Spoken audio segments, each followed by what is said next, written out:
The obsidian obelisk of the Galactic Council's central chamber pulsed with a dim, internal luminescence, casting long, wavering shadows across the tiered platforms where the high representatives of the stellar civilizations were arrayed. A hushed tension, thick and cold as nebular dust, clung to the air, broken only by the almost imperceptible hum of the chamber's ancient energy systems. On the uppermost platform, directly before the colossal, swirling void projection that dominated the chamber's zenith, stood Xyler of the Cathar Dominion, his multi-jointed limbs trembling slightly, not from physical exertion, but from the immense weight of the moment. His three ocular stalks, usually a vibrant cerulean, were now a muted, anxious violet, reflecting the deep disquiet that resonated through the assembled delegates. He had just delivered his dire warning, a plea steeped in generations of Cathar wisdom and an instinctual caution that had preserved his people through countless galactic shifts. His words, though digitally translated into the myriad languages of the Council, seemed to echo with an original, unvarnished fear, an ancestral dread that resonated even with those species accustomed to cosmic indifference. "I have spoken before the Council countless cycles," Xyler's voice, a complex series of resonant clicks and melodic sighs in Cathar, was rendered into the universal common tongue with perfect clarity, of anomalies, of emergent species, of civilizations that defy conventional categorization. Yet never before have I felt this profound, systemic dread. The species designated humanity by the Interstellar Cartography Guild, originating from the Sol system, possesses characteristics that violate every known principle of predictable interstellar behavior. Their expansion trajectory, their technological acceleration, their resilience, it is unprecedented. My warning, delivered with the full authority of the Cathar Dominion's prognosticatory algorithms and observational archives, is unambiguous. Do not attack the humans. Do not provoke them, for if you do, they will hunt you forever. The Council, in its infinite wisdom, must heed this counsel. A ripple of murmuring, like static discharge across a vast energy field, swept through the chamber. On the second tier, Varkos of the unified Gorak hegemony, a being of colossal, armored mass and formidable reputation, shifted his immense bulk, the metallic clatter of his articulated exoskeleton piercing the quiet. His singular, predatory eye, a complex arrangement of lenses and sensors, fixated on Xyler. "Prognostication, Xyler, is often merely advanced speculation," Varkos' voice rumbled, a guttural bass that vibrated through the very floor plates. "The Gorak have never been swayed by instinctual dread. We prefer empirical evidence. We prefer demonstrable threat. What precisely are these violations of predictable behavior? What quantifiable metric places this species, barely emergent on the galactic stage, above the strategic concerns of the hegemony? Their primitive FTL, their fledgling military protocols, they are an unaligned, unsophisticated entity occupying strategically valuable star lanes. Your warning, while noted, lacks the imperative data required to divert established policy." From an adjacent platform, SH-LAN of the Lumina Conclave, a being composed of pure, crystalline energy held in a delicate, shimmering containment field, pulsed with an almost imperceptible agitation. "Predictability, Varkos, is not merely a measure of technological sophistication. It is a measure of adherence to the established cosmic order, to the patterns of interaction we have observed for millennia across countless nascent civilizations. The humans, they divert. Their internal socio-political structures, as deciphered by our most advanced linguistic and behavioral algorithms, indicate a profound capacity for adaptation, yes, but also for an almost unsettling unity in the face of external pressure. They have endured planetary self-inflicted wounds, recovered from near-extinction events of their own making, and yet they persist, driven by an unyielding will." Xyler's warning, though rooted in Cathar philosophy, resonates with the Lumina's statistical projections. Their unpredictability is their greatest weapon and their greatest shield. To underestimate them is to invite chaos. The void projection above shimmered, depicting the faint blue-green nebula of the humans' expanding territorial claims. A holographic overlay pulsed, marking resource-rich systems, strategic chokepoints, and potential colonial targets that now fell within their nascent sphere of influence. The tension escalated, not just from the debate, but from the tangible implications of the projection. The human expansion, though slow by galactic standards, was relentless and strategically astute. They moved with a purpose, a quiet determination that unnerved the older, more established powers. Ho had long ago settled into predictable patterns of resource acquisition, and territorial management. High Representative Narvax of the Zentari Confederacy, his elongated cranium adorned with neural filigree that glowed with contemplative thought, leaned forward slightly. The Confederacy acknowledges the Cathar and Lumina observations regarding human adaptability. We have observed their rapid assimilation of pre-FTL technological concepts from ancient probes, their astounding leap from fission to fusion, from chemical rockets to warp drives in mere centuries. Such acceleration is abnormal. However, the Confederacy's primary directive is stability. The human presence, while expanding, has thus far been non-aggressive. Their diplomatic overtures, though sparse, have been direct. They have not engaged in unprovoked acts of hostility against any Council-aligned species. The Gorok's position, while blunt, aligns with a principle of non-intervention until a clear act of aggression is demonstrated. To preemptively strike based on unpredictability or potential threat would set a dangerous precedent, destabilizing the very order we seek to preserve. Xyler's stalks dimmed further. Narvax, the absence of aggression is not an absence of intent. It is an absence of demonstrated intent, and that in itself is part of the anomaly. Most emergent species, upon reaching a certain technological threshold, display overt territoriality, internal conflicts spilling into interstellar space, or a desperate scramble for resources. The humans, they consolidate, they build, they explore. And they do so with a quiet efficiency that suggests a profound understanding of long-term strategy. My warning is not born of fear of their current capabilities, but of what those capabilities will become, and the fundamental shift in galactic power dynamics their existence represents. If we provoke them, if we push them, their response will not be measured by conventional metrics. Their history suggests a retaliatory capacity that is both boundless and relentless. The Cathar have studied their historical records, their cultural narratives. They understand the concept of a protracted struggle, of generational feuds, of a hunt that transcends immediate gains. They will hunt you forever. A new voice, smooth and resonant, cut through the debate. Ambassador Lyra of the Signan Enclave, a species known for their artistic sensibilities and their deep, almost intuitive understanding of psychology, projected her holographic avatar into the central space. Her form, a graceful swirl of light and shadow, was both captivating and disconcerting. We have analyzed the human cultural artifacts, their literature, their art, their historical accounts. They possess a concept they refer to as vengeance. It is not merely a strategic reprisal. It is a profound emotional drive, a societal imperative to restore balance after a perceived injustice. Their capacity for empathy is astounding, yet so is their capacity for enduring enmity. They carry their burdens, their memories for generations. To inflict an unjustifiable wound upon them, Xyler's warning, while couched in Cathar terms, aligns with the Signan psychological profiles. Their resilience is formidable, but their capacity for persistent opposition, once ignited, is truly terrifying. Varkos snorted, a sound like grinding stone.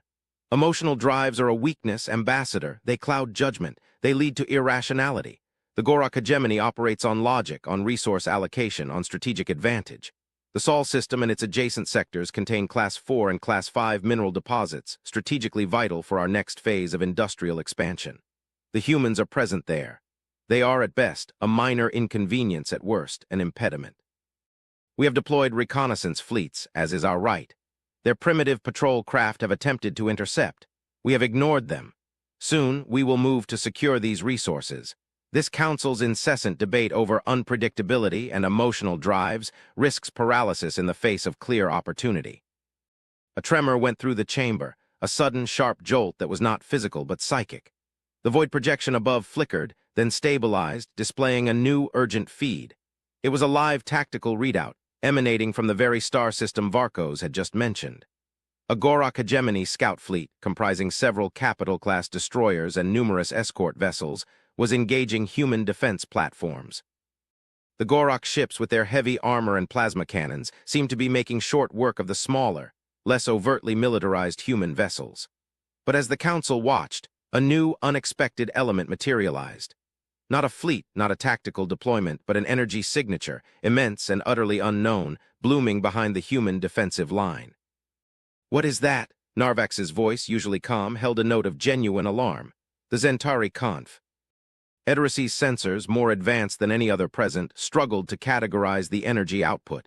It was not a weapon. It was not a conventional FTL drive signature. It was something else.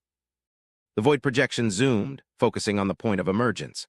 From a shimmering, almost ethereal distortion in space, a single human vessel emerged. It was unlike any starship the Council had ever catalogued. It was not angular like Gorok destroyers, nor sleek like Zentari cruisers, nor intricate like Cathar research vessels. It was a massive, elegant construct, dark as the void itself, yet edged with subtle internal light that pulsed with a deep, resonant rhythm. Its form was almost organic, flowing and continuous without visible weapon emplacements or obvious thrusters. It simply existed, immense and silent. Its appearance had instantaneously shifted the balance of the engagement. The Gorok destroyers, moments ago confident in their overwhelming firepower, now paused, their weapons systems cycling with uncertainty.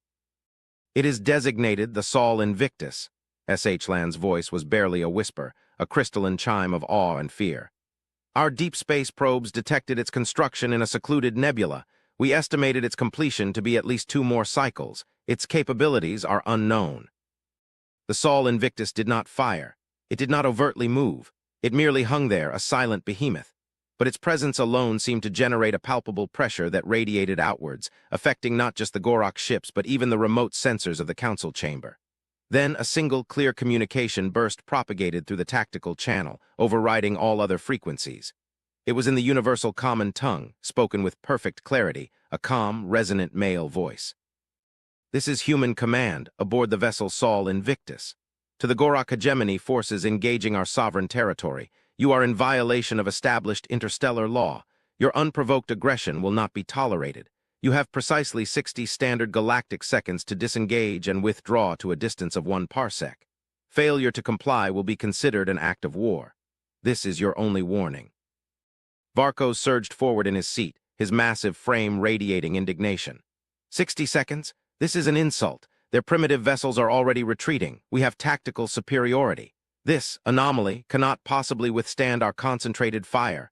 His voice boomed, but it was clear to the other council members that his bravado was an attempt to mask a deeper unease. The sudden appearance of the Sol Invictus had injected a potent dose of uncertainty into his plans. The Gorok destroyers, however, seemed less inclined to share Varkos's bluster. Their targeting systems wavered. Their FTL drives began to spool, though hesitantly. They were caught between the hegemony's inflexible command structure and the unnerving, silent threat that had just materialized.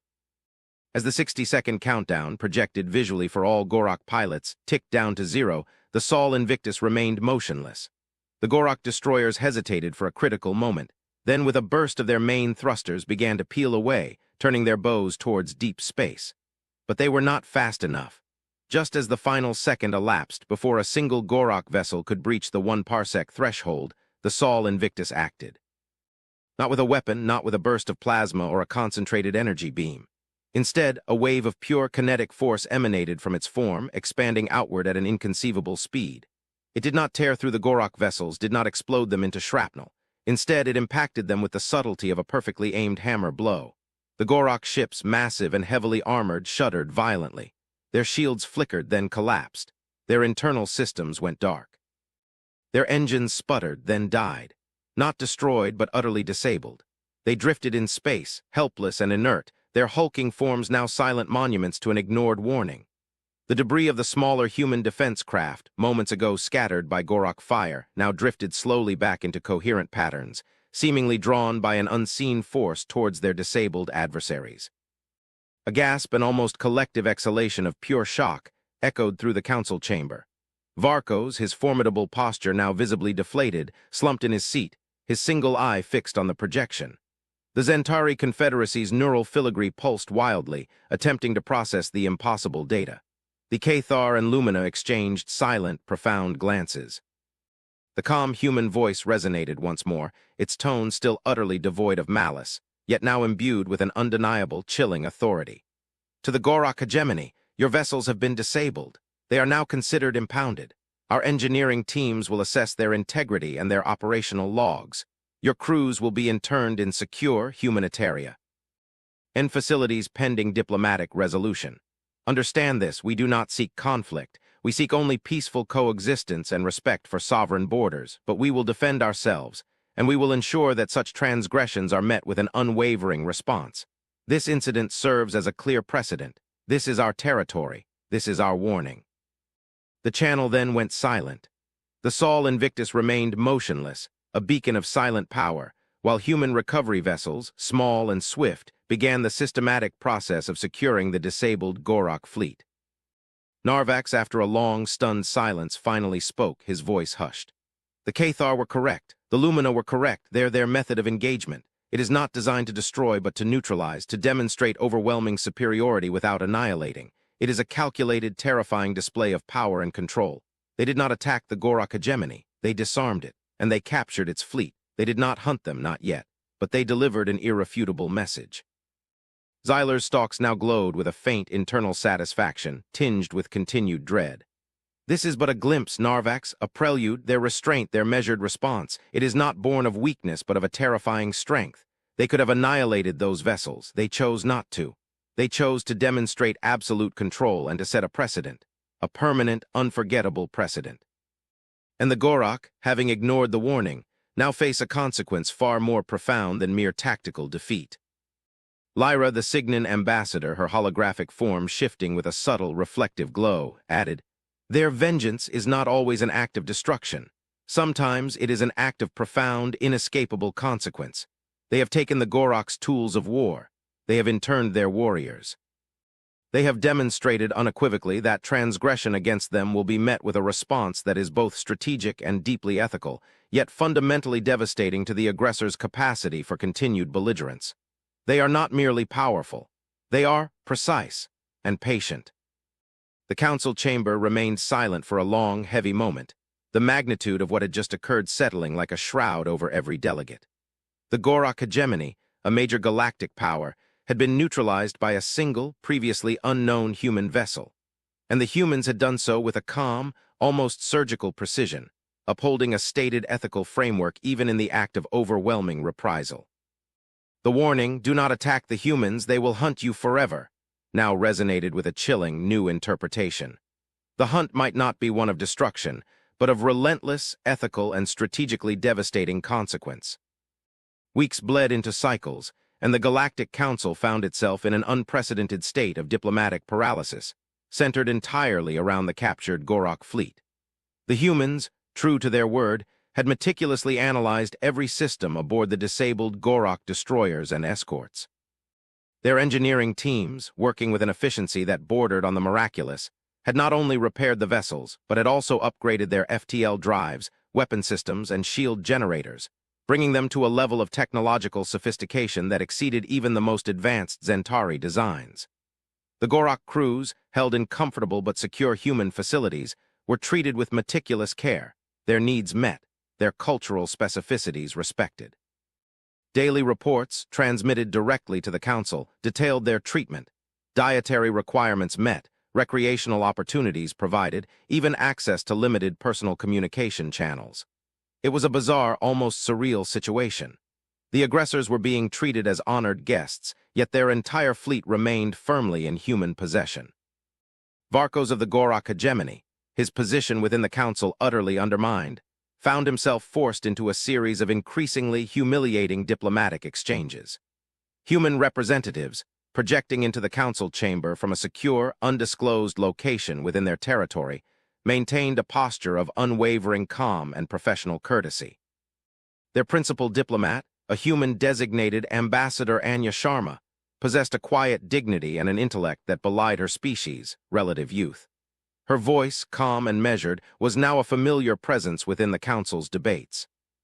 Gorok hegemony vessels have been fully restored and upgraded, as per our assessment of their operational integrity, Ambassador Sharma communicated during one particularly tense session.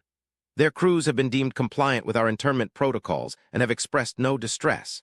However, their release and the return of their vessels remains contingent upon the Gorok hegemony's formal acceptance of a binding treaty on mutual non-aggression, clear demarcation of sovereign borders, and a punitive reparations package to compensate for the resources expended in neutralizing their aggression and the subsequent diplomatic disruption.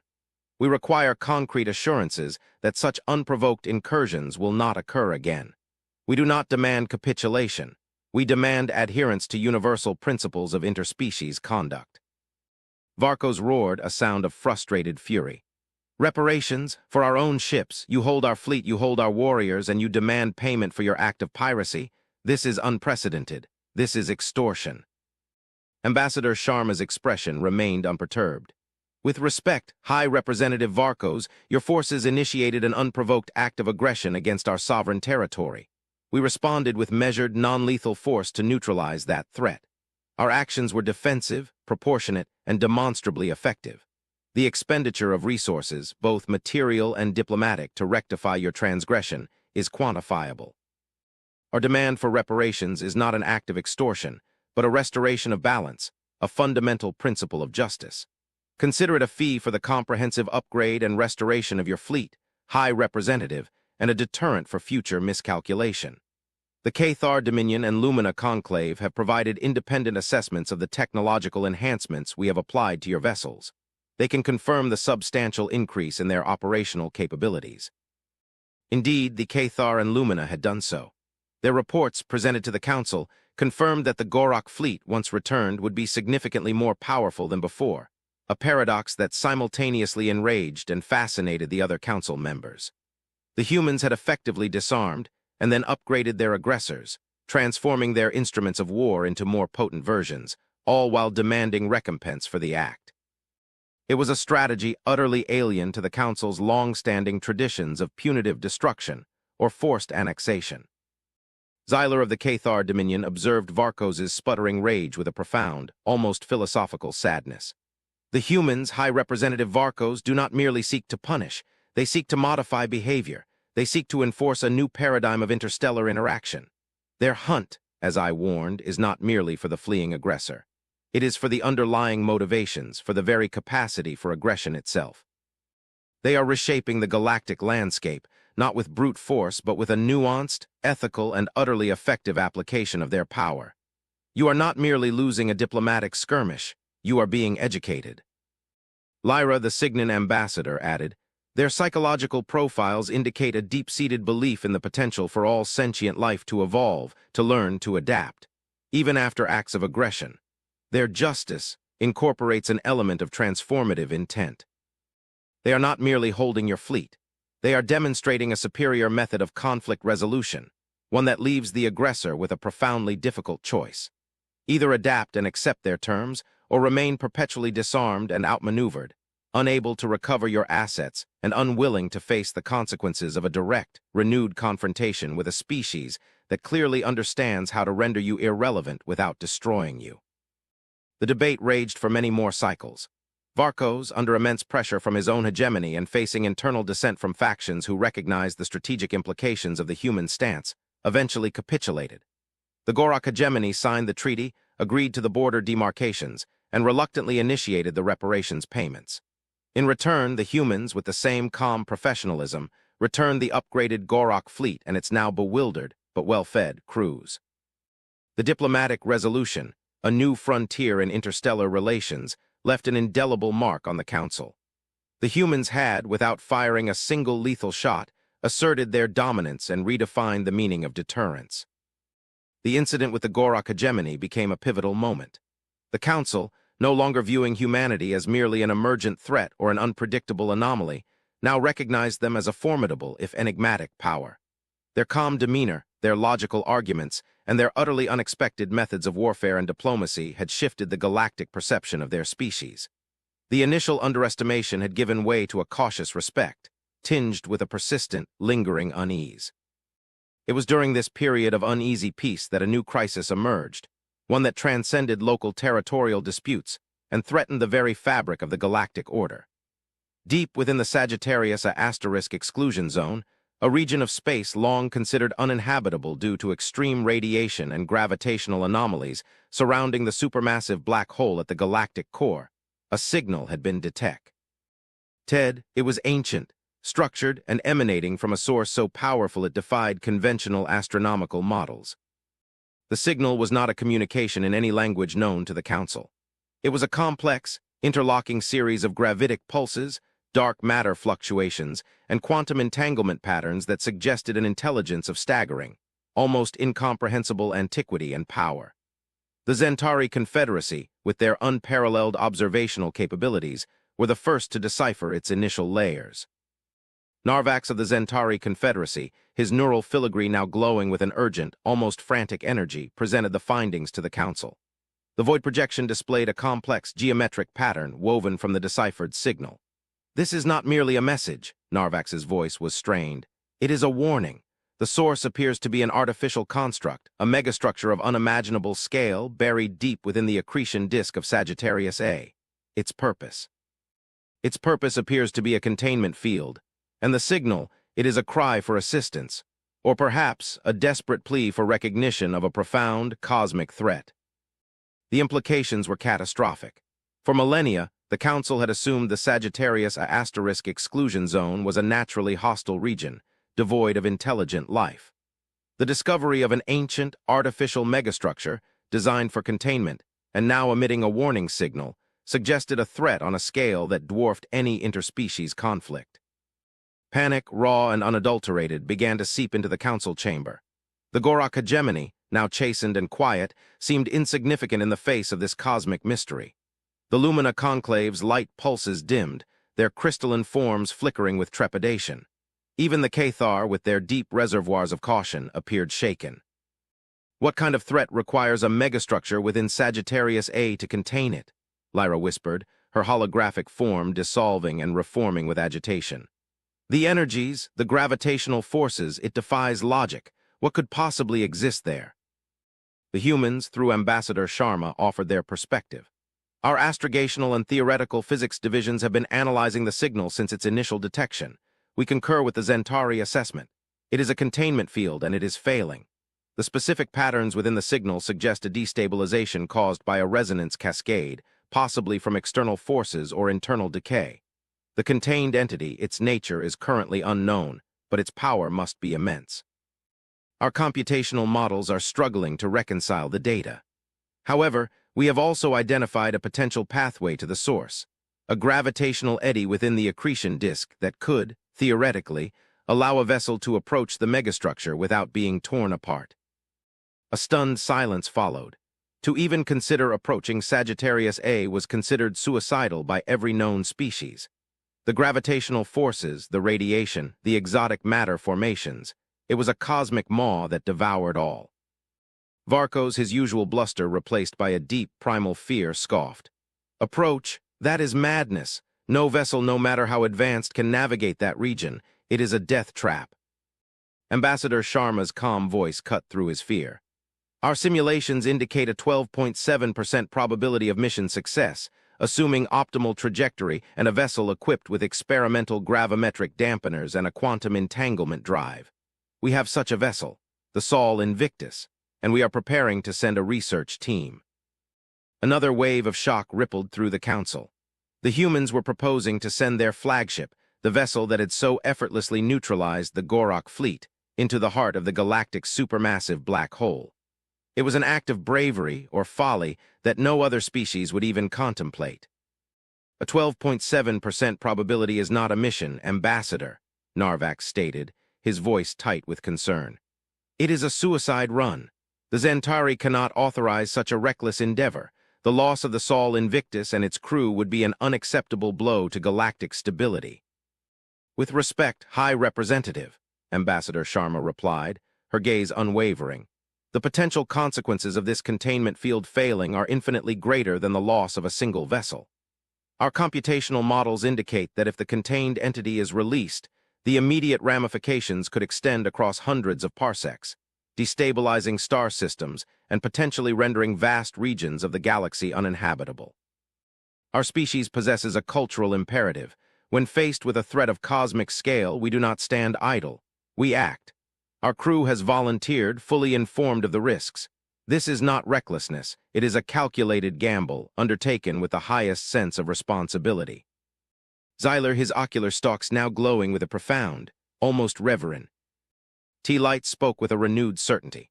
This is the deeper truth of their nature. Their courage is not born of arrogance, but of an ethical framework that prioritizes the collective survival over individual fear. Their unpredictability, which we once feared, is now revealed as an unparalleled adaptability, a willingness to confront the unknown directly. My initial warning, do not attack the humans, they will hunt you forever. was rooted in their tenacity for retribution. But perhaps the hunt is also for solutions, for understanding, for the very preservation of sentient life itself. They hunt not only aggressors, but also the forces that threaten all of us. The Council, after hours of intense debate, ultimately yielded. They could not sanction the human mission, but neither could they forbid it. The Sol Invictus, with a hand-picked crew of human scientists, engineers, and pilots, departed from their home system, embarking on a journey to the heart of galactic darkness.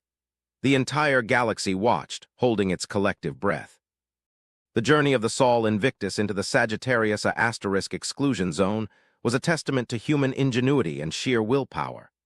Weeks of excruciating navigation, battling gravitational shears that threatened to tear the vessel apart, dodging exotic matter storms, and navigating radiation fields that would have instantly sterilized any other known species, were streamed live to the Council chamber. The humans, in a gesture of unprecedented transparency, shared all their sensor data, their physiological readings, even the internal monologues of their crew. The Council watched, spellbound, as the Sol Invictus, a single beacon of defiant light, plunged deeper into the cosmic abyss. Ambassador Sharma, maintaining a constant presence in the Council chamber, calmly explained each maneuver, each technological breakthrough. Our gravimetric dampeners are operating at 98.7% efficiency, diverting localized spacetime curvature. Our quantum entanglement drive is providing continuous subtle phase shifts, allowing us to slip through particularly dense gravitational eddies. The crew's neuroenhancements are allowing them to process and react to environmental fluctuations at a speed that would overwhelm non-augmented organisms. The Council members, initially horrified by the perceived recklessness, slowly began to understand the profound depth of human capability. Their technology was not merely advanced, it was integrated, synergistic, and designed to push the boundaries of the possible. Their biological adaptations, their mental fortitude, their capacity for sustained, extreme focus, it was unlike anything the galaxy had ever seen. Finally, after what felt like an eternity, the Sol Invictus reached its destination. The void projection displayed a sight that defied all comprehension. Nestled within the furious, swirling accretion disk of Sagittarius A was a megastructure of truly cosmic proportions. It was a perfect, dark sphere, kilometers in diameter, shimmering with an energy signature that devoured all light. It pulsed slowly, rhythmically, like a dying heart, and from its surface emanated the gravitic pulses that formed the ancient warning signal. This was the containment field. A new data stream flooded the Council's main display. It was a high-resolution scan, performed by the Sol Invictus, of the megastructure's surface. Intricate, geometric patterns, symbols of an unknown, ancient civilization, covered its entire surface. And then a new set of readings appeared, a spectral analysis of the forces threatening the containment. It's not an external threat, a human scientist's voice, calm and precise, resonated through the chamber. The destabilization is internal. There's a cascade failure occurring within the central containment nexus. It appears to be a systemic collapse of the energy matrix. But what is it containing? Narvax asked, his voice barely a whisper, reflecting the profound dread that gripped the entire Council. We are analyzing that now, High Representative, the human scientist replied. Our long-range scans are showing an anomaly within the containment field, a localized space-time distortion. It's not a conventional energy signature or a matter singularity. It's something else, a region where the fundamental laws of physics appear to be in flux. The Sol Invictus moved closer, its dark form dwarfed by the immense, ancient sphere. The human crew then executed a maneuver that sent a fresh wave of anxiety through the Council. They opened a docking bay, and a small, armored human shuttle launched, heading directly for a barely visible fissure on the megastructure's surface, a point where the containment field was weakest. They are going inside, Varkos's voice was hoarse with disbelief. Into the heart of the unknown, within the event horizon of a supermassive black hole. Ambassador Sharma simply nodded, her expression grim but resolute. They believe. Direct interaction is the only way to fully understand the nature of the contained entity and the precise mechanics of the field's failure. They intend to attempt a stabilization. The Council watched, mesmerized and horrified, as the human shuttle vanished into the luminous fissure. Minutes stretched into an eternity. The signal from the containment field grew weaker, more erratic. The void projection showed increasing fluctuations in the surrounding spacetime, hinting at the terrifying forces struggling to escape. Then a new signal erupted, directly from within the megastructure. It was not the gravitic pulses of the ancient warning. It was a message, in the universal common tongue, spoken with a voice that was clearly artificial, yet carried an immense, crushing weight of despair and urgency. Warning, containment failure imminent, entity awakening, galactic extinction event projected within 0.7 cycles, all life forms flee. A collective shudder went through the council. Extinction, not just a system, not just a species, but an entire galaxy. The contained entity was not merely powerful, it was an existential threat. Just as despair began to settle over the chamber, another voice, distinct and utterly human, cut through the artificial warning. It was the human scientist, his voice now imbued with a frantic, yet still focused, urgency. Council, do not heed that message. The ancient warning is a failsafe. The entity is not a threat. It is a communication, a profound, ancient message. And the containment field, it is not meant to hold something in, it is meant to hold something out. The void projection zoomed in on the Sol Invictus's internal sensor readings, now struggling against immense interference from within the megastructure. But then, a new image resolved. Not of a monstrous entity, but of something far more confounding. Within the heart of the megastructure, bathed in shimmering, unknown energies, was not a monster, but a single, perfectly still, colossal humanoid figure. It was made of pure light, radiating an aura of immense, ancient power, yet it was unmistakably, perfectly human in form.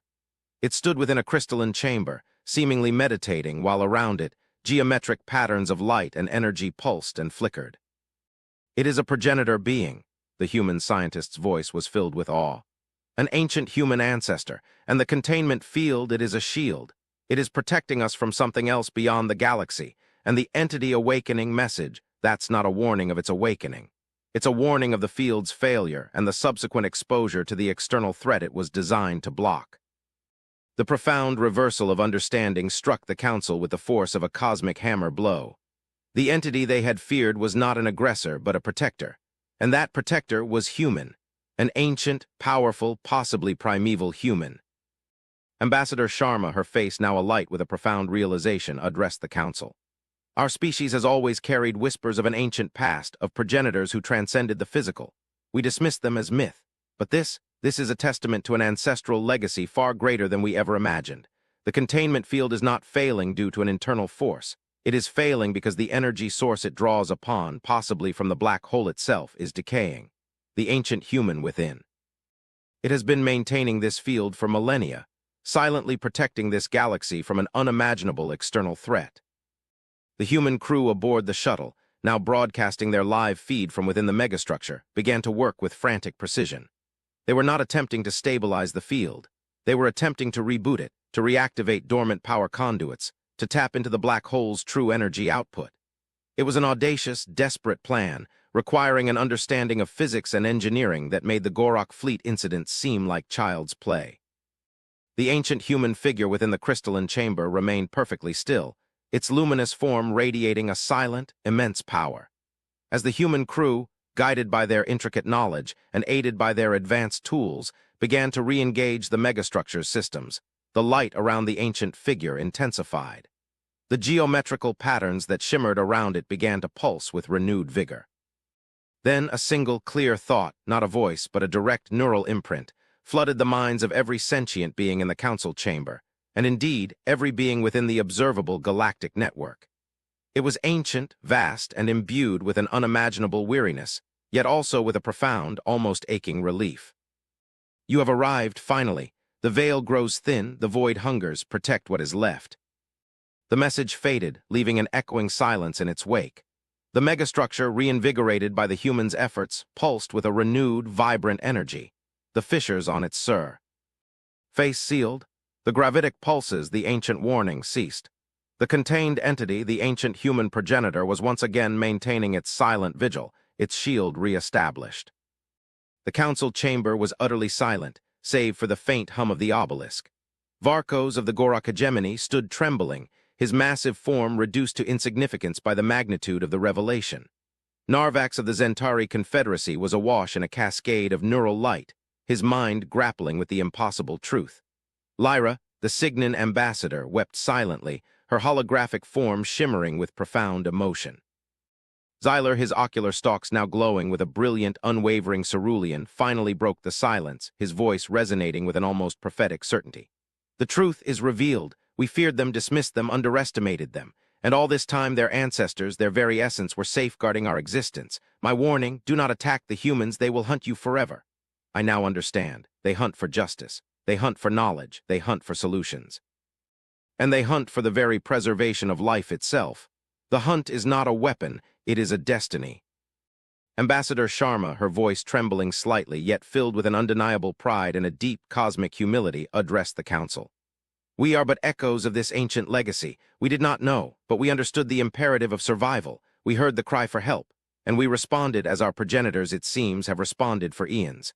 The containment field is stable, for now, but the message, the void hungers. It speaks of a threat beyond our galaxy, a force that even this ancient human ancestor has struggled against for millennia. We have averted a local catastrophe, but we have unearthed a cosmic war, one that has been waged silently by our ancient kin to protect us all. The void projection above the council chamber shifted once more, no longer showing the megastructure but a single profound image. It was a star chart, extending far beyond the known boundaries of the galaxy, into the abyssal darkness between galaxies.